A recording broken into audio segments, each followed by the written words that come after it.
Hope you are doing well. Today we'll talk about how to change your store email on the application of Shopify.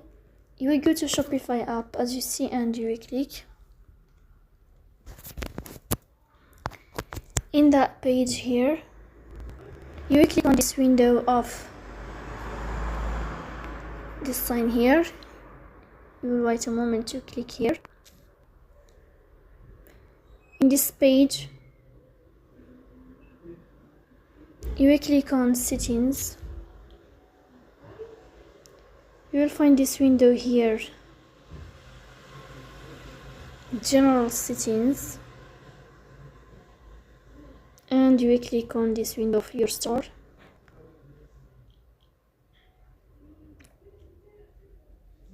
And you will click here to your store, then you will find this sign to change your email, so please don't forget to